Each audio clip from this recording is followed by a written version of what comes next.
Everyone, welcome. This is Rules and Open Government Committee. I'd like to call the meeting to order, and we will start with the City Council agenda for January 28, 2014.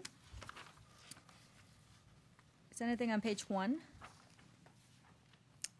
I have a note here that we might start closed session at 9. Is that right? Yes, at 8:30. Seriously, this time. We have, I know that there's a lot of folks that want to get over to the county for the State of the County address, and I know we have quite a few things that we're going to be having, so I would rather err on the side of caution than have to come back into closed session later. So you're saying 9? 8:30. Can't support that. Do we have a lot of items on the agenda for the closed session? At this point, I'm not sure what we have. I think right now, I think we only have one item. Right. Oh, okay. You can't wake up early once. We have the evaluations of the council appointees that day. Oh, I thought it was only one. Is it just me? I think it's just one. Yeah, it's just one person. Oh, Should I go fast? Okay. we might need extra time. 9 o'clock it is. 9 o'clock. I tried. I've been trying to get an 8:30 start time since I've been here. One meeting before the end of the year. You still have a lot of time, Pete. Yeah. Yeah. 350 days. Page 203. 405. 607. Hold on, I can't read that fast.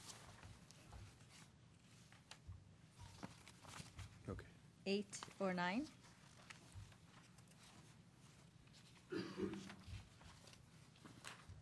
10 or 11.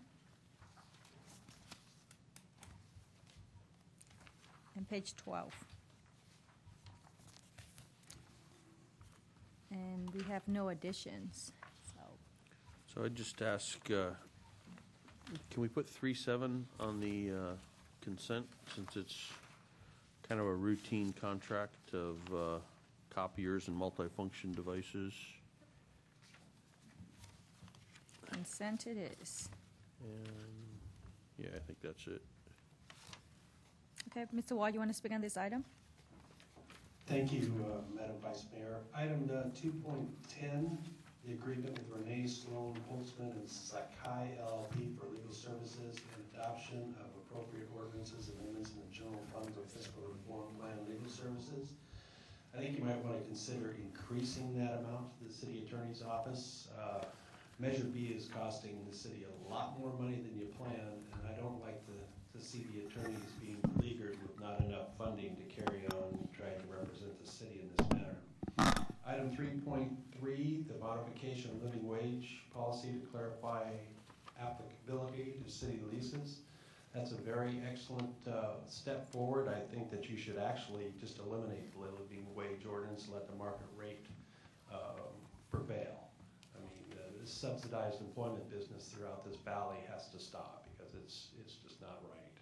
11.3, the Valley Christian Expansion Program. I think you better consider paying very strict attention to this project.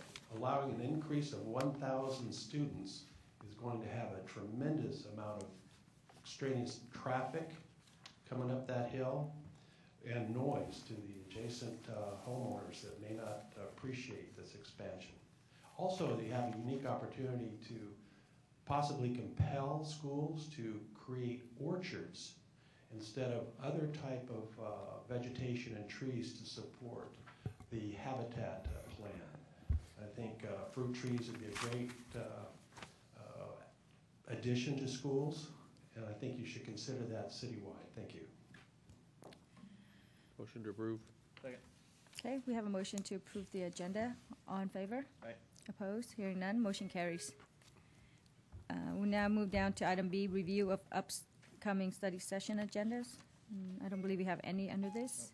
We have nothing under legislative update, and we have nothing under meeting schedules. We now move to the public record. David? First off, first item, I believe the city should start enforcing a residential housing moratorium. We're running out of water, and I don't see why we should keep bringing in more people to live here when we don't have water supplies to make sure everybody can drink or shower properly. Item number 2 is interesting. I have every faith and confidence in the successor agency's managing director, but the calculations in which the insufficiency of funds, in which the City of San Jose's successor agency calculations are $8,877,324, is not what the county finance person, who is a member of the oversight board, comes in at $52,500,012. Now, I can understand maybe $1 million swing between government agencies is just chuck it up to, bureaucratic incompetence, but over 43 million and change, I think that is significant. Now, in the long-range property management plan, this plan, I also have complete faith and confidence in the manager of our successor agency, but when you're talking tens of millions of dollars that are being thrown to the wind, possibly because it's just a final draft, council still has to vote on everything, but when you look at the report and you see that properties acquired in the 80s and 90s, there are no records available for the original purchase price, and many of these properties are at book value estimates. This plan, as it exists, could eclipse the bond loss of the 80s, the 1980s, as far as money's lost to the taxpayers. We take one example, for example, across the street from City Hall, the properties were an assemblage of 8 properties for a little over a purchase price of $11 million and change, and the highest bid is 4.25 or $4,250,000 and change, with a potential loss of over $7 million and change. Thank you. Thank you. Entertain a motion. Where you headed? We do? To notify. Oh, Okay. one not file, yeah, Second. sure. Okay, we have a motion to notify. All in favor? Aye. Opposed? Hearing none, motion carries. Now move down to boards, commissions, and committees, and we have a memo from Mayor Reed with a couple of changes for council appointments. Any questions? Motion approved? Second. Mr. Wall, you want to speak on this? There's a common theme that will be discussed today that will apply here, is that the policies of equal opportunity should be applied to all appointments. And we'll start out with this specific item today, but this topic of equal opportunity in the process should be preserved. Thank you. I'm sorry, do we have a motion for this? For this one, I think there was a motion. Yeah, I just. Okay, sorry. Motion to agendize this on January 28th. All in favor? Aye. Opposed? Hearing none, motion carries. We have,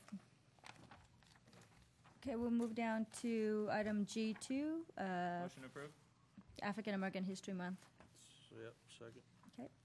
We have a motion to approve. All in favor? Aye. Aye. Opposed? Hearing none, motion carries. We now move down to item 3, body-worn cameras for San Jose Police Department officers. I'll put out the motion to approve before we get started here. Councilmember Carra, you want to speak on your memo? Thank you, Vice Mayor, and obviously there's a memo forward with myself, Councilmember Constant, and Rocha, so I don't need to speak too much to it. It's pretty self-explanatory. I think part of the reasoning behind the memo is really twofold. One is so that the City Council can be kept apprised by the work that's being done by the police chief and his command staff in terms of the working group, which I understand has already been put together. It's already working on a protocol and taking input in from the community in terms of body-worn cameras. And so I think it's important. This is an important enough issue that will get enough community interest, and I think it's important that the working group, through the chief, reports back to the council periodically on the work that's being done. And that ultimately, when there is an appropriate recommendation from the chief, that it does come before the full council, so that it's that the work that's been going on that has been reported back to can be fully vetted, and a proper policy can be put forward, because you could be certain this is going to be an issue that's going to gain a lot of interest from the community, from different stakeholders. So the work that's being done now in reaching out to stakeholders is going to be critical, and ultimately I think this is an important enough issue that the council should be the one making the final directive as to how we go forward. And the other issue is going to be, of course, in terms of funding, and I just want to as putting this memo forward, Councilmember Constant and I want to make it clear and ensure that the city manager's office is doing everything that they can to help identify sources and to know sources of funding, and so that they know that we have that the council as a whole is giving full support to the city manager's office in making those efforts, as well as the police chief in making efforts to gain funding, because we know this is not going to be an inexpensive endeavor. We don't want to take resources away from our patrol and other critical resources. Thank you. Lieutenant, do you have anything to add? Yes, good afternoon. Yes, as the council member mentioned, we're in the beginning stages of developing the working group. In fact, our first meeting is next week, which we are going to, the working group is comprised of all the bureaus throughout the department. And once we get that formalized, then we're going to reach out to others in the community, and then also make our reporting, our findings and our reports available through PISFIS. And then at that time, we will keep city staff updated on that, and then also come up with a time frame when we expect to roll this out. Again, given that the major concern is funding for this type of project. Councilmember Constant? Thank you, Vice Mayor. I just wanted to add, we all know that the chief has expressed his interest in this area, and the police department has been working diligently, and some have asked why would we put a memo out when work is already being done in this area. And Ash and I had an opportunity to discuss this at length, and I'm sure he can add if I get any of his perceptions wrong. But my feeling is this memo is twofold. One is it is a statement of intent that the council really wants to back the chief in this endeavor, and clearly state that when the chief feels it's right and has done the research, that the council intends on moving forward in an expeditious manner. And the second is to really make sure that everybody is kept informed of what's going on. I think this is something that's going to be very good, not only for accountability and transparency, but also good for the safety of the officers, and for the officers to have critical evidence when needed in situations that unfortunately happen far too often, where there's situations where the police officers have to take some fairly strong action in order to control something. So I think it is important that we make the statement. We always know that funding is going to be a major consideration, but I think doing this, providing the support for the police chief and the department in a public manner, and having a commitment to really getting a rock-solid policy that everybody, all the stakeholders are happy with, including our police officers, so that they feel comfortable in having this equipment and using it to its fullest extent, is really important. So, and I don't know, Ash, if I missed anything, but that I think that's really the gist of this. We want to show that the council is clearly supportive of this endeavor. And I made a motion, and I don't know if we got a second, but I'd like to give a second. Just a question. So this has been talked about for a while, I think, with Chris Moore and possibly Chief Davis. I had the assumption this was something that was already in progress, and it was just a matter of money and bandwidth for the police department to do that. And city manager, police staff, am I correct or incorrect on that? What we've done is in 2011 rolled out a pilot project with one of the vendors, again, just to see what our capability or the capabilities of that product was, and if it was a fit for us. Again, it was just a pilot project where nothing was purchased. At that time, the product was evaluated. And how was the assessment of the evaluation? It was positive. Again, the large component being the cost, because one cost is the equipment, the other cost is going to be the storage of all the evidence, right, which is the large cost. So at that point, there was no funding. That's why the project was not moved forward to go to RFP and so forth. And on the storage of the data that's received from the cameras, is information technology under VJ supervising the most cost-efficient economic way to do that? We have our IT folks, and I'm sure they've contacted our city IT because there's two circumstances that we've discovered. Is one storing it on the server, and then the other is storing it in the cloud. So that's what the two options that we're going to look into.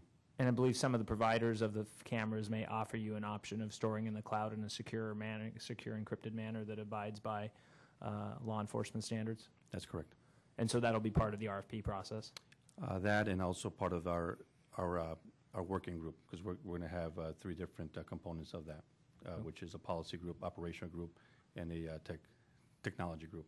And if I can which just goes get clarification from the city manager that prior to any commitments being made on storage or whatever, that VJ oversees this. I mean, he's in charge of the whole city as far as updating our infrastructure when it comes to storage area networks or what have you. And I just think it's valuable to have that expertise on top of whatever expertise you may have within the department. Agreed. Certainly, both in terms of ongoing management as well as long-term costs, we'd certainly want to have IT in the middle of it. Will Got do. it. And then, so council members Constant and Colruyt, so I assume then you want this to come to council and have the council do an affirmative vote on this? Yes, and I think I just want to add to what the lieutenant said. I think the big difference between those previous actions by the police department is those were attempts to kind of look at, is this the right thing for us? And I think what this chief is doing is saying, yes, this is the direction we want to go. Now we need to make sure that we move in this direction correctly. And instead of waiting for the funding to then scramble and figure out the policies, to have a thoughtful discussion, get everything so that we're prepared, because there are grants out there that may be able to help us with this. And by having a firm policy and a plan in place, we can start applying for those grants. So I think that's a little bit of a difference in direction our current chief is doing, which I think is positive, and taking it to the council so that the chief knows that all this work is not for naught, that we are actually intending to do this if we can put all the pieces together. I appreciate that. I don't need to hear anything else, so second the motion, ready to vote. Councilman O'Carter? There's one last comment, is that the timing of this was kind of coincided with discussions with Chiefs Escobar and Garcia as to the command staff and the work that's being done, and I was fully aware that the working group was being put together and was about to commence, so there's no coincidence that this is coming out at this time. And in terms of the storage and what have you that was discussed by Councilman Oliverio, obviously, given the fact that this is evidence and it has to be treated in a kind of highly classified way, so to speak, as far as being able to not just store it, but also being able to share it. And so, Ed, I don't know if there might be an opportunity at some point in discussing with Chief Escobar, in talking with the county and with the district attorney's office, since the storage of this evidence and discovery is equally relevant to them as it would be to us, since they would be prosecuting. So there may be an opportunity to share costs in terms of the storage of the data as well. David, do you want to speak on this? I think grant funding, first of all, should be just an ancillary funding. You should really look into long-range dedicated funding for this with reference to proposed sales tax increased. Two, I don't support having any other city department outside of the police having control over this data. The lack of infrastructure to IT services by the council has left the city departments in various states of disarray with reference to modern technology. This technological change to the police department is on the same level as putting the computers back in the cars under the McNamara era. This is very, very significant, and the police should have ultimate control over the data that they are gaining and storing with oversight by the city attorney's office only. There's too many problems with the office of the city manager to allow interlopers into this information gathering techniques. Furthermore, I think that you should compress the time of these working groups to have basically a pilot program in service by April. I think the footwork has already been done, and I think we should go forward with the chief's recommendation for the vendor and get this stuff out on the road and start testing it as soon as possible. There's way too many problems with people not complying with police orders in the field that makes this body camera business and car-mounted camera very, very influential in curbing bad conduct and lawlessness. I thank the police for all their efforts to our community. Thank you. Madam Vice Mayor, just clarification on the direction. In looking at the recommendation, it appears, and it may just be the wording of it, it appears that A, is information that they wanted to come back to the Rules Committee, or is all of it all going directly to the council, as you say in C? I think the intent was to have the reports go through the PIS-FIS reports Yeah. because the police department already reports on a regular basis there. And then ultimately, that'll come to the council when it's ready to be. Okay, implemented. because it just says report back, and it wasn't sure back to whom. Yeah, so public safety, finance, and strategic support. And that's rectified in the motion. Okay. Thank you. Well, we have a motion. All in favor? Aye. Opposed? Hearing none, motion carries. Thanks. Thank you. We now move down to the boards and commissions structural improvement modification. Ed, did you want to speak on this, or city clerk?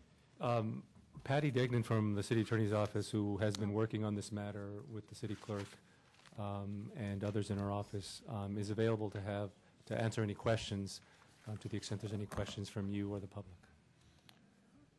Vice Mayor, oh, Yeah. did you have anything to? I have nothing to Okay. add. I think you all have the memo, and I hope. It was long. Long? Good work. Councilmember Constant. For an attorney's memo, it's short. We thought it was short. So- Well, I mean, I can add a little bit to kind of consolidate. In general, you had asked why there was a difference between what was initially directed, the ordinance with regard to the housing committees in January of last year, and what actually came out and you adopted.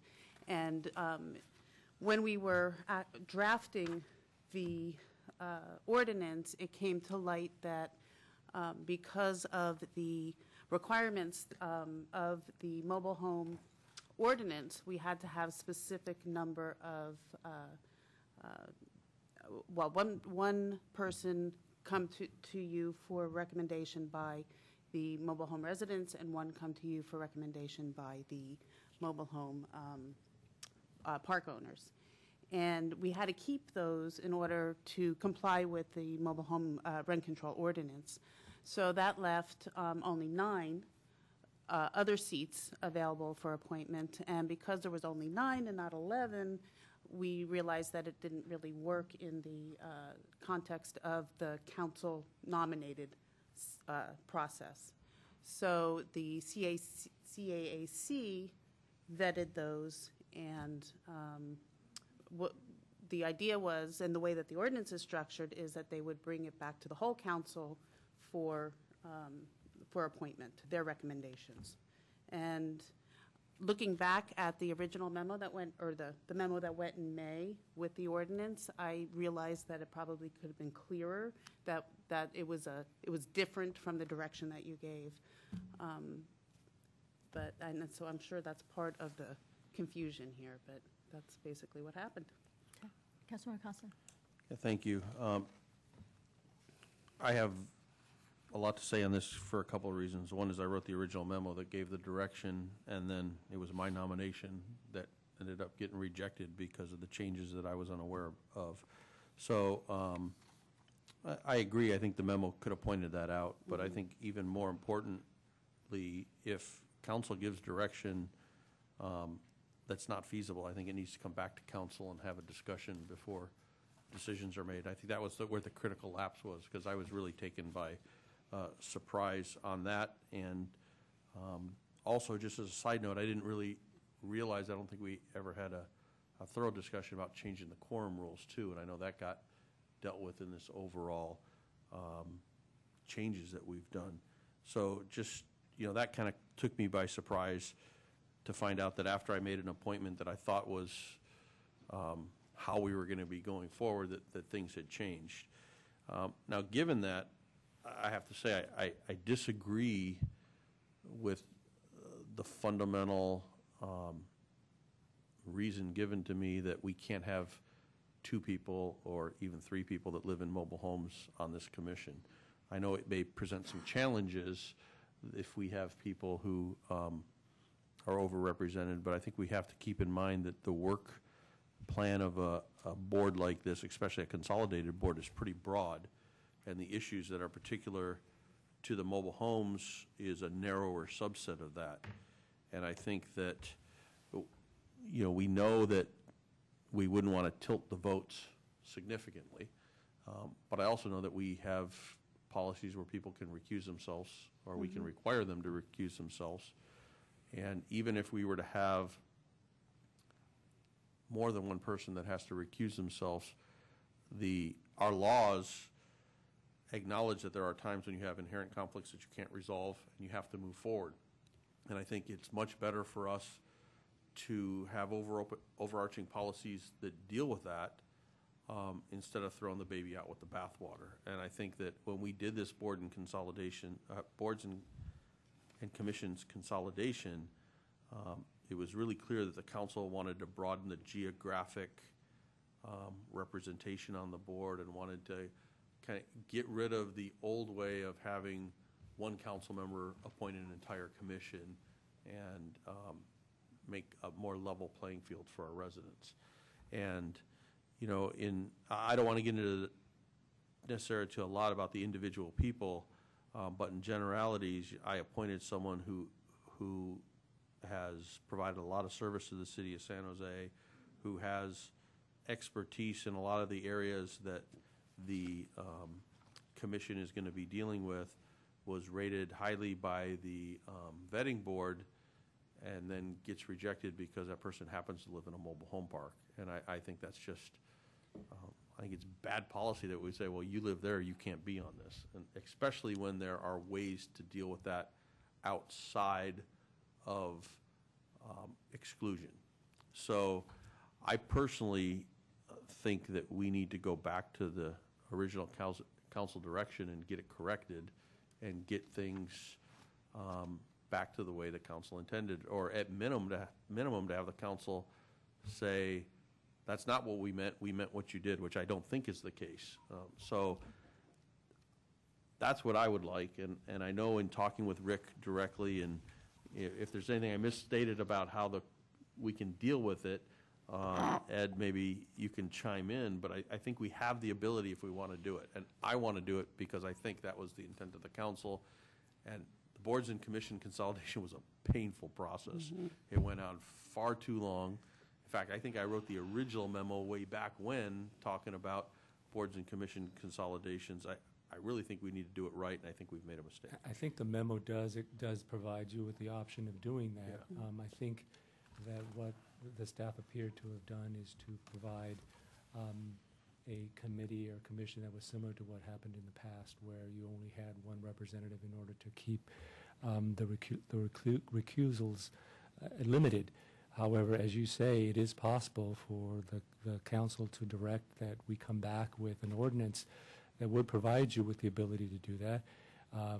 The department will have to speak as to how difficult it would be, to the extent that that more than one council member would like a mobile home resident. To the extent it becomes a large group, it may affect the functionality of the group. But clearly, to the extent you want to put one on there, it is possible to have a member recuse him or herself, and then the remaining parties will simply take on actions that cause the conflict for that one commission member. Patty, do you want to address that? I just want to clarify, though, that the ordinance as written now does not preclude more than one mobile home or any other type of person. So the way it's written now, you can have more than one mobile home resident or owner or whoever. So since we've been through this so many times, and I don't want to go through and read this again, give me a synopsis of where we are currently, the number of people on the commission and their appointment process. Okay, so right now, the commission is 11. One has to be appointed by the mobile home owner community. Another has to be appointed by the mobile home resident community. The 9 others go through the council appointment advisory commission process, vetting process, and they recommend to the council as a whole their list. That's the way the ordinance reads now. My understanding, though, is that the commission currently is composed of a member of there is a member of the resident The mobile home resident community Right already now, on there. it's my understanding, and Tony can correct me, but it's my understanding right now there are 3 sitting members that you're not needing to appoint, the 2 mobile home representatives, the residential and the owner representatives, and then a 3rd person. Yeah. The current code, though, says that the Council Appointment Advisory Commission nominates qualified applicants to the mayor and council members. It doesn't say to the city council, and I think that's where the city attorney's office and I have disagreed, and I think that's what we can make sure what's the intent and what's clear, because we have some parts of the code that says they nominate to the city council, and some that says to the mayor and council members. My interpretation is mayor and council members is individual mayor and council members. The reason This was I think this is, I feel if we have 2 departments who have completely different views, we do need to bring it back to Right, make and sure we can it's clarify clear. that, because what happens is because 2 have to be designated, then you have then 9 members. Right. And if each member of the council plus the mayor gets to appoint, 2 members are not going to be able to appoint because there's only 9 members, and the question is, which 2 are not going to be given an opportunity to appoint, which is why. And our Well, current, the draft 04 policy that I've submitted to you guys will eventually get it. It's at the attorney's office for a few months for their review. We didn't call that out very clearly, so that's something that we would need to revise before we bring it back to you. What we currently have been doing was those 2 people who are sitting, whatever district they're living in currently, that's the slot we put them in. So if it's a Council District 7 representative, we've put them in the Council District 7 slot, and then provided the other council members with the names of appointments. So I want to go back to my original memo, because a lot of times when we do these things, we should be talking about the original intent. And having been the person who typed it up and made the edits, I know what the intent is. The intent was to have 11 members, appointment by district, and the wording is exactly the same as every other commission on the memo. And what we did with I believe it was the Human Services Division, is we increased the number Right, to account for those things. right. And we didn't say that exactly, but what we said is 11 members, appointment by district, in addition to the housing department's consideration membership distribution based on federal requirements. And maybe we didn't say that as clearly Okay. as we intended, but my intent was Was to have do more it than like 11, the like- Human Services okay, Commission. okay. Because 11, and you have 2 required, makes 13.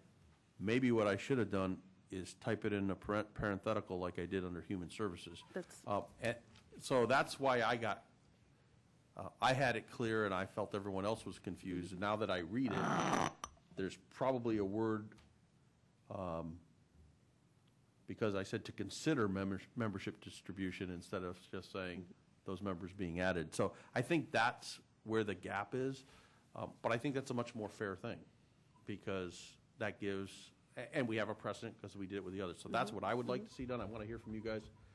And then I want to come back to the quorum thing before we're finished. So the committee can discuss, as Patty said, you can appoint, the council and the mayor can appoint another resident, a mobile home resident, under the current ordinance. If Councilmember Constant, you would like us to do one exactly like the way we're doing human services, we would have to go back and modify it so that it would follow that particular appointment process. Councilmember Oliverio. So, Councilmember Constant, I concur with what you're saying then. So we have 2 issues with ultimately putting what the intent of the council wanted into official language that the city needs, and then outside of that is the quorum needed for the upcoming meeting. I would make a suggestion that the quorum be done by a short-term appointment of 1 month, 2 months max, and then rectify this. And then I just want to understand, I know that when in the council members' selections of people for this committee that didn't even live in a mobile home, they weren't taken. So I just want to make sure that clarifies that this will clarify that it's a council member's selection. Yes, Yeah. that's the intent. Yeah, so I would, I'm clearly in support of that. I'd let you make the motions to see how you want that to most judiciously go so we can keep the business of the city going. Do you want to add anything? No. So I Go just want to ask one more question before we get to a motion. Did you have? I just want to make sure we don't forget public comment. Okay. So on the quorum rules, that kind of surprised me. My staff brought that to my attention that we changed the quorum rules. And we actually did have, if I recall, quite a bit of discussion about the quorum rules at Rules Committee, being that we were concerned that we didn't want a minority of commissions making decisions. Now, what I was informed is our quorum rules is now based on the total number of people appointed to the commission, not counting vacancies, where before, like with the council, it is a quorum of the entire body. Is that correct? That's correct. That's, the ordinance was changed in May to make that change, yes. So my concern is if we were to get any one of the commissions have 5 vacancies, and we got 6 people, we have 3 people making decisions, which I think is bad policy. And in the very beginning, I spoke against us making any changes to the quorum rules. And if I recall, and I don't recall it clearly, but I think what I said is I'd rather replace the commissioners who don't show up and get good commissioners so that we can have quorums and not have the quorum issues. I would be very concerned. I mean, we could end up, let's just say we ended up with a commission that had 3 people. We do. Yeah, that's what I mean. This current commission has 3 people. And one person doesn't show up. We still have a quorum to do business, and 2 people make the decision. And if that person happened to resign on the way in the door, we have 2 people on a commission, and 1 person could make a decision. I just think that's dangerous public policy position. So, but I think we should probably tackle that separate, because this is an issue that we need to go forward on the other stuff, but I think we have to have that discussion, because again, I don't think the council opined on that, and that's something that happened. So Councilmember Constant, just for clarification, what are you looking to make as a motion? To continue doing what we're doing, but I'm gonna try and make a motion. allowing another mobile home, or to go forward and make changes to the ordinance? So, I'm going to make a motion to direct the city attorney's office to return with an amendment to the municipal code to have the consolidated commission, which is called the Housing and Community Development Commission, membership be 11 members, appointment by district, in addition to 2 members which will fulfill the housing department requirements of a mobile home park representative resident and a mobile home park representative ownership, and that those 2 members can be appointed by the, whatever we call it, the AAC. Yeah, CAC. So that's the first part of Okay, the motion. just a clarification on that. So the council actually has to make those Right, appointments. they make the selection. So that would not have to go through the CAAC, those 2 appointments. They're nominated by, nominated. Okay, yeah. so we only get 1 nomination, it's not, we don't get like 3 or 4 we pick. I mean, Right, from the, yeah, okay. yeah, they're the ones that nominate. Okay, them. so whatever If you nominating don't like process. them, they have to go back through their commission, their. Okay, I didn't realize structure. that. So whatever nomination process they come to the council for appointment. So, period, that's that on that portion. Okay. Maybe we Very can take these clear. as separate motions so we Sure. don't screw things All up. right. Second. Do you want public comment on that? Yeah. We'll take Yeah. some public comment. We could probably take public comment on the whole stuff. Yeah, let's make that as a motion then. Why don't we It's just fine. take public comments here, and Yeah. we can hear from the public. Martha O'Connor?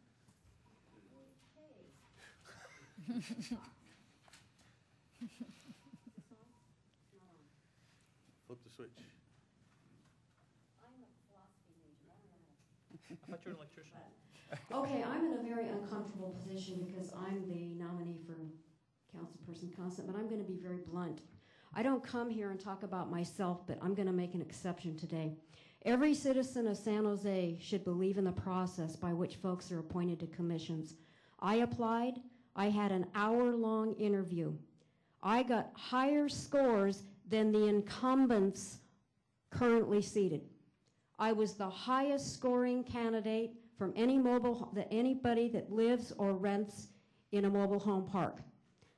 Councilperson Constant appointed me. The next thing I know, the advisory commission throws out my application, and I'm hoping Johnny's going to address that because he is in the audience, throws my application out on the grounds that I live in a mobile home. I have decades of experience working on housing issues, urban villages, homeless. As Councilperson Constance said, mobile homes is a small segment of that. And to throw out somebody with decades and decades of experience, I don't think is in the best interest of the community of San Jose. And I'm not just speaking for myself, because you guys know me after seeing me in hundreds of meetings. If it was somebody sitting behind me that was in the same boat, I'd be saying the same thing. So please exercise option number 2, which would give each council and the mayor an appointment plus the 2. And one last comment, it is a complete fallacy, trust me, that everyone that lives in a mobile home has the same opinion. Not true. And we need diversity of opinion. We need more moderate voices, in my opinion. Thank you. Johnny Lee.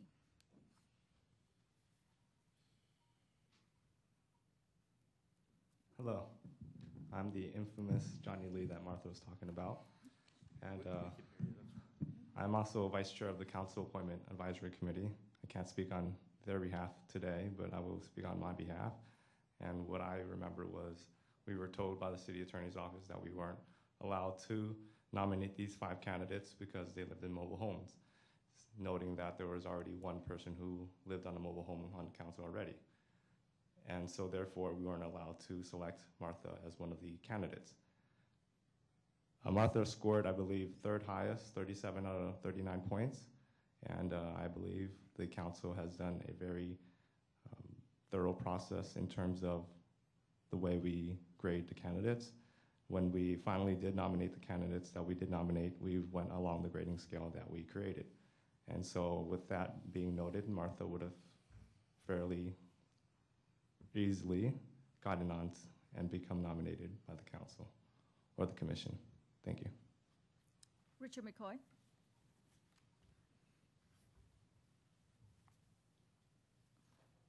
I'm going to try not to speak directly into the microphone because I have a little cold. I don't want to pass my germs on anybody.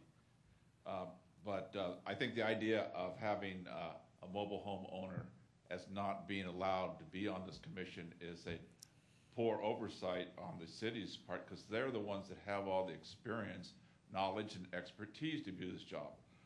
Martha has been the go-to person, for example, on the senior commission, and over the years has developed a lot of expertise and knowledge in mobile home, urban villages, and low income. And her score, her high score on her interview indicates that she has all the necessary knowledge to really make this commission work. And I believe she would be a great candidate and a great asset to the citizens of San Jose. Thank you. David Wall. With reference to item D in the public record entitled, "Are mobile home residents precluded from serving on the Housing and Community Development Commission?" It speaks for itself. First off, the amount or the number of residents from mobile home parks should be expanded, because this population is extremely vulnerable at the whims of the owners of these parks. Furthermore, we get to the issue of equal opportunity and objective testing. What we have here today is the most objective test that has been put forth for the selection.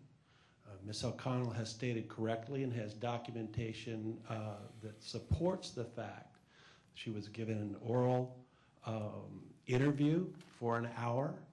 She scored higher than all the incumbents for this, so those are objective tests. Yet she has been intentionally discriminated against for whatever reason tendered and excluded intentionally from further service to the city. Now, from my association with Ms. O'Connell and with reference to the candidates for this position on this commission, none of them combined has done anything for this city with reference to Ms. O'Connell's contributions to not only attendance to this committee, but her efforts, well-defined efforts for the Senior Commission and on housing issues in particular. So I am taken aback and am mystified that more learned people than myself have decided to raise their hands against this very qualified, dutiful, and willing applicant to further serve this city in an objective manner. Thank you. Jim Piazza.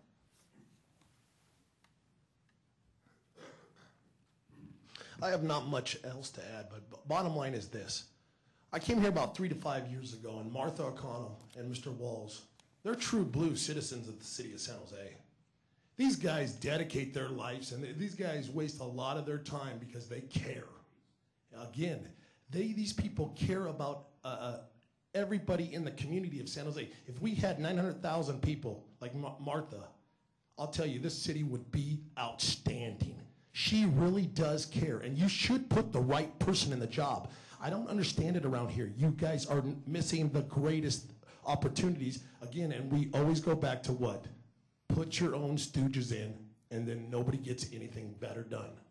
Again, we want people that care and ask questions and do the right thing. And we all know Martha O'Connor is the right with a senior citizen. Again, come on, you know she lives here practically. Good day. Well, thank you. Martha, are you interested in running for mayor? Just kidding. Thank you, Councilmember Constant, for bringing this matter to our attention. I concur with everything you said. I just have questions because on the last page of the city attorney's memo, it states that so we have this meeting, the HCDC meeting that's happening toward the end of this month, and now we have 3 members. And given the discussion that I heard, is that still going to take place, given the concerns that Councilmember Constant raised earlier? Yeah, I was going to tackle that in the second motion. Okay. So, but I don't know if they have someone here from the housing department who can indicate whether it's necessary to have that meeting? yeah, it is. Yeah. Hi, Jackie Morales, the Assistant Director of Housing. And we eventually need to have a Housing Commission meeting because we have to start our public hearing for our action plan. So we need to have a meeting in February in order to start that process. So we were thinking the 2nd or 3rd week in February at the latest. Otherwise, we will not be able to meet our deadlines for our federal funding. So it's really critical at this point. So, if I can interrupt, Yeah. given the change in the quorum rules, can't they meet and take care of business right now? The 3 Yes, sitting we members can. can Okay. meet. Okay. Okay, very good. Well, then we have the first motion, so let's take that up first. On that motion, on favor? Aye. Opposed? Hearing none? Thank you. And Councilmember Constant, you want to make the second motion? So my second motion is kind of an oxymoron now because we're just using changed quorum rules to be able to continue to do business. But I think we should have a discussion about the quorum rules. I hope this is one of the rare times we're going to have a commission with only 3 people on it. I think the greater public interest requires that we keep our quorum rules the way they were. And I would like to see that come back to the city council at some point. If it can come back when we have this change, I think that would be good. We might want to consider having a flexible starting date for that so that we don't hamper the housing department, because I know the work needs to get done. But I do think that should be our goal, so that's my motion, to have it. The discussion of the quorum rules, both what it is currently and the old-fashioned way that we're used to, when we come back to the council for discussion and potential action when we hear this amendment that we've asked for. So what we can do is come back, hopefully in the next couple of weeks, with the potential change to 13, and then also come back at the same time. It's pretty easy fix, and then you can decide which ones you're going to go forward with at that meeting, and then we can. So we'll schedule an approval of an ordinance, amending it as well, and if you don't feel you're comfortable going forward with the quorum part of it, you can delay that one, but if you feel comfortable, you can adopt it that day. Right. Because I'd like to have the whole, the council may not agree with me, that's just my own personal opinion, but I'd like since we didn't have that discussion, I'd like to have the discussion at that time. All right, is that a second? Okay, we have a motion and a second. All in favor? Aye. Opposed? Hearing none, motion carries. We will now move down to additions to council committee agendas and work plans. We have one under the Community and Economic Development Committee and another under the Public Safety, Finance, and Strategic Support Committee. Motion to approve both? Okay, David Wall? Reference to the Community and Economic Development Committee work plan. This is a crossover from T&E. I would like, since there's two members of the Treatment Plan Advisory Commission present today, or at least one and possibly a substitute later, the issue of the engines, engine 1 and number 3. I don't know at what point in time you, Madam Vice Mayor, were notified that these engines were operational, or that money from a master services agreement about, I think, a year ago, or maybe 2 years ago, with Cameron International as a sole source provider. I remember speaking on that issue because I'm opposed to sole source providers, but nevertheless, monies were allocated appropriately to repair these engines. But we've known from TPAC that the discussions were made, these engines were so badly damaged that they were going to be retired from service, with reference to the inclusion in the capital improvement program budget on page 25 for emergency diesel generators at a cost of $18 million has been allocated for this year. Now, the repairs to the engines, both of them, are roughly over, a little over $1 million, maybe $1.2 million, $1.3 million, somewhere in that range. But what bothers me is the costs of energy during the time period these engines were down, and why and when the decision was made to go ahead and repair these engines, and now they're fully operational. They've been operational for some time now. TPAC wasn't advised about this, at least publicly, and none of the documents from when engine number 3, I believe, was online in July of 2013, and engine number 1, I believe, became operational October 3rd of 2013. Now, I hope I didn't get the engine numbers mixed up, but I think they're correct. That bothers me greatly because of the amount of money that PG&E cost could have been endured, and that should be part of the work plan. Thank you. Thank you. We have a motion to approve. All in favor? Aye. Opposed? Hearing none, motion carries. And that concludes our meeting unless we have.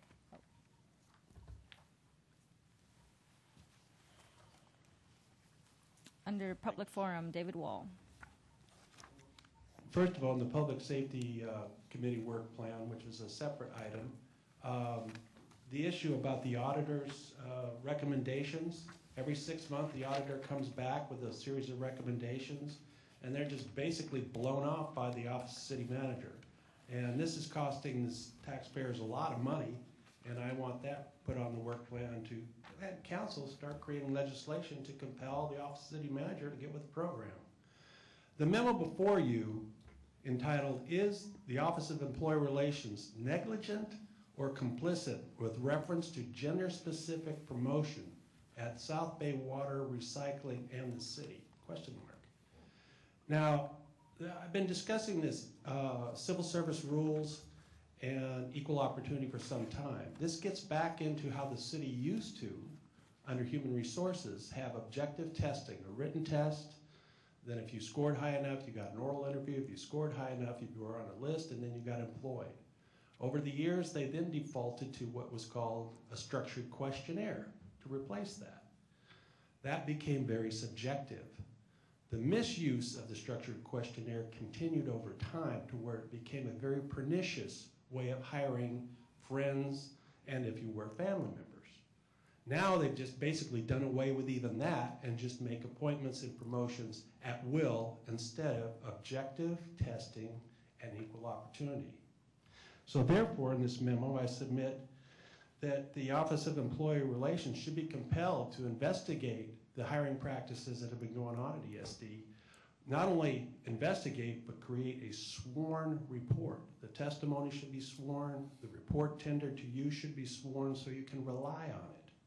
This is very serious business about preserving equal opportunity. in hiring qualified candidates for city service. I contend the appointment, thank you. Thank you. That concludes the open forum. That concludes our meeting. We are adjourned.